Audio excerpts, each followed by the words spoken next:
ये कथा भी गंगा जी के लिए होती है, क्योंकि इतने जीवात्मा गंगा जी में अपने आर्तों को नष्ट करने के लिए आते हैं, तो श्री गंगा जी भी विचार करती हैं कि मेरी चिकित्सा कौन करे। इसलिए घाटों पर ऐसे संत विचरण करते हैं और ऐसे दिव्य आयोजन होते हैं, और आप माने ना माने अपना रूप बदल के गंगा जी आती हैं, और आकर के यह सुन करके, यह दर्शन करके, इतने महापुरुषों का संगम देख करके गंगा जी भी आनंदित हो जाती हैं, प्रसन्न हो जाती हैं। ये परिवर्तन के लिए है, बहुत ध्यान से सुनिएगा। सब लोग इधर देखो, बिल्कुल। कथा श्रवण मनोरंजन नहीं, मनोमंथन है। यहां आकर के आप परिवर्तित होकर के नहीं जाते हैं तो फिर ये आपका भी समय व्यर्थ हुआ और आपने दूसरे का भी समय व्यर्थ किया। श्री शुकाचार्य जी ने परीक्षित को एक ही कथा सुनाई, एक ही कथा में उद्धार हो गया। यहां हमारी अनंत कथाएं सुनने के बाद भी हमारे जीवन में परिवर्तन नहीं है। इसलिए परिवर्तन की भावना से कथा श्रवण कीजिए। हम लोग भक्त चरित्र सुनते हैं, चैतन्य महाप्रभु की एक वाणी सुनकर के रूप सनातन गोस्वामी वृंदावन की खोज कर लेते हैं। हितरवंश महाप्रभु का एक उपदेश सुनकर के अत्यंत वीतराग, अत्यंत विद्वान श्री हरिराम व्यास वृंदावन में ऐसी निष्ठा कर लेते हैं। अपने पत्नी के कुछ राम चरण मिलन शब्दों को सुनकर के भारतवर्ष को गोस्वामी तुलसीदास जी प्राप्त हो जाते हैं।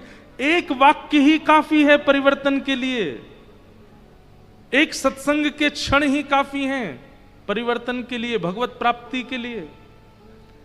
लेकिन इतनी कथाएं होने के बाद भी, इतना सब कुछ सुनने के बाद भी परिवर्तन नहीं होता। इसमें बताने वाले का दोष नहीं है, सुनने वाले का दोष।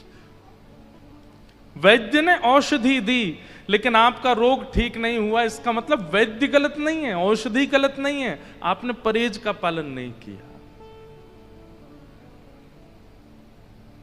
आपको डायबिटीज हो गई, डॉक्टर ने दवाई दे दी, 6 महीना बाद जब शुगर चेक किया तो 350।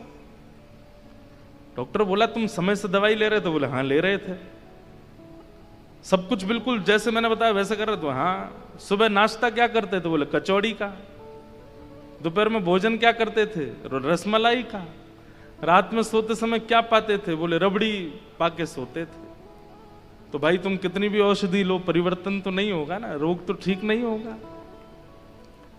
परिवर्तन की भावना से कथा में विराजो।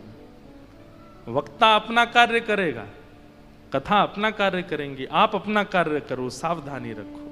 तो कथा सुनने के पूर्व अगर बन सके तो, नहीं बन सके तो कोई जबरदस्ती नहीं। गंगा तब दर्शनात् मुक्ति, दर्शन से भी मुक्ति मिल जाती है, लेकिन फिर भी स्नान करके। अच्छा, गंगा जी के स्नान की भी विधि है, ध्यान से सुनिएगा, ये तो करना है। गंगा जी में कभी भी अपवित्र अवस्था में स्नान नहीं करना चाहिए। प्रयास कीजिए कि पहले आप जहां रुके हैं, जिस आश्रम में, जिस जगह पर, पहले वहां स्नान कर लीजिए। स्नान करने के बाद में शुद्ध वस्त्र पहनिए।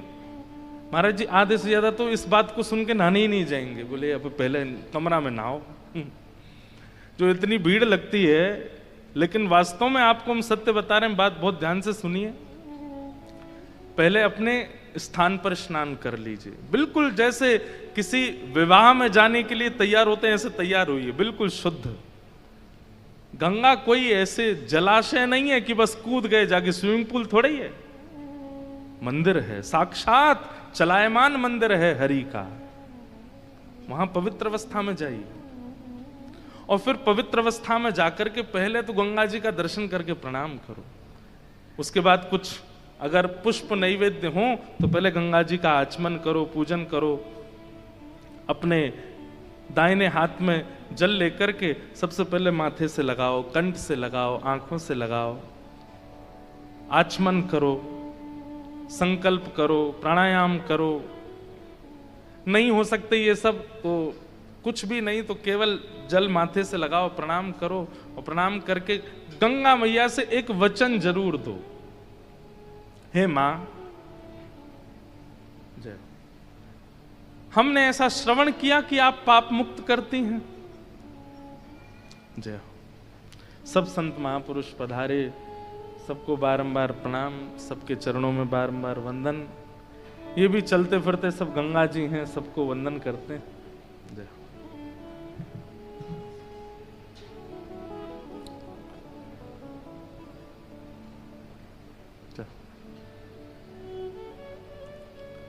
तो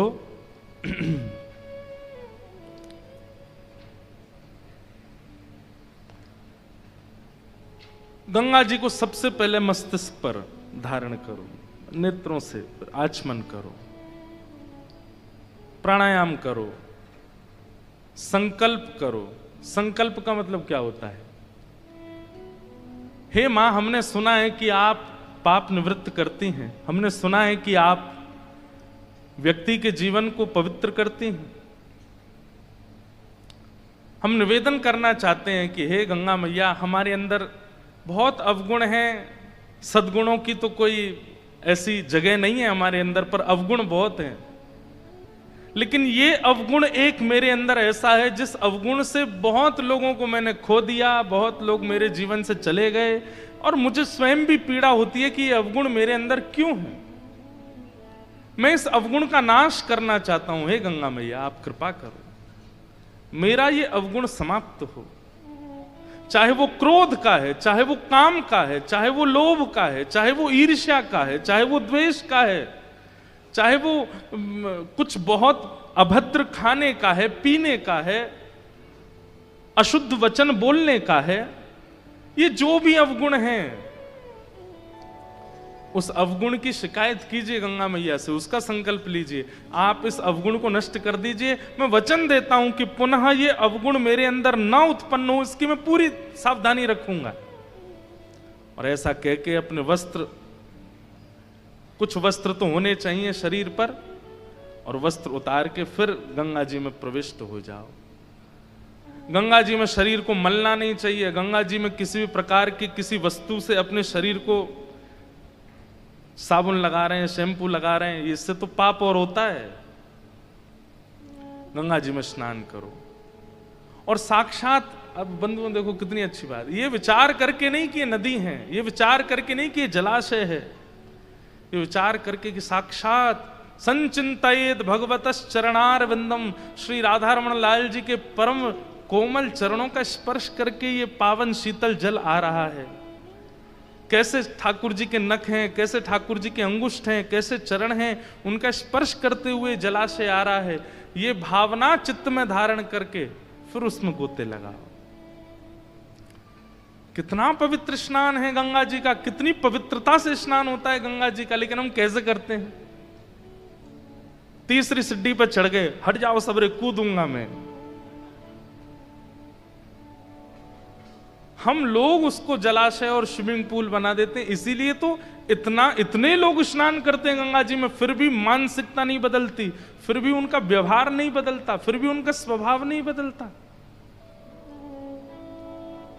अरे गंगा जी ने क्या नहीं दिया? आज रामचरितमानस पूरे विश्व को गंगा जी की भेंट है। इन्हीं के तट पर बैठ करके गोस्वामी तुलसीदास जी महाराज रचना करते हैं, यमुना जी के तट पर बैठ करके गोस्वामी जी चिंतन करते हैं, श्रीमद वल्लभाचार्य जी महाराज इन्हीं तट पर बैठ करके भगवान का दर्शन करते हैं, चैतन्य महाप्रभु बार बार काशी में जाकर के गंगा तट पर बैठ करके हरिस्मरण करते हैं। जहां जहां गंगा जा रही हैं वहां वहां पीछे पीछे मानो जैसे महादेव चल रहे हों, और ऐसी गंगा जी हमारे जीवन को परिवर्तित नहीं कर पा रही। इसमें दोष हमारा है, क्योंकि स्नान की विधि नहीं पता हमें। गंगा जी में स्नान करो, बस होड़ एक चीज याद रहती है सब लोगों को कि घर के कितने लोगों की डुबकी लगानी है, माता जी की, पिताजी की, दादी की, दादा की, जो नहा के बाहर निकल, ए सुन मामा की भी लगा ले, मामी की, मामा की, बच्चों की, उनकी कंपटीशन चल रहा है, कौन ज्यादा डुबकी लगाएगा, कौन ज्यादा। अरे ये सब नहीं, ठीक है थोड़ा किलोल तो स्वाभाविक है, हम मानव हैं, ऊधम तो हमारे छूटते नहीं, थोड़ा तो होता ही है, लेकिन पहले नियम का पालन कर लीजिए, पहले विधि का पालन कर लीजिए, उसके बाद थोड़ी देर गंगा जी मैया हैं, गोद में थोड़ा खेल लीजिए, लेकिन पहले नियम विधि का पालन कर लो। अपने इष्टों को प्रणाम, अपने गुरु को प्रणाम, अपने गुरु मंत्र का जाप गंगा जी में बैठ के करो। सबसे बड़ी बात, तन पवित्र की भावना नहीं रखनी है, स्वभाव परिवर्तन की भावना से गंगा स्नान होना चाहिए। मछली तो जन्म ही गंगा में लेती है, उसका पूरा जीवन गंगा में निकल जाता है, लेकिन वो गंगा तत्व को नहीं जान पाती, इसीलिए मछली ही रह जाती है। और प्राण त्यागने के बाद भी शायद सदगति, ऐसा नहीं कहेंगे कि अधोगति होती है, सदगति तो होती होगी, पर भगवत दर्शन संभवतः नहीं हो पाता होगा। गंगा जी से बाहर आओ, फिर जो वस्त्र गंगा जी में पहन के स्नान किए उनको ना गंगा घाट पर निचोड़ना है, ना धोना है, कुछ नहीं।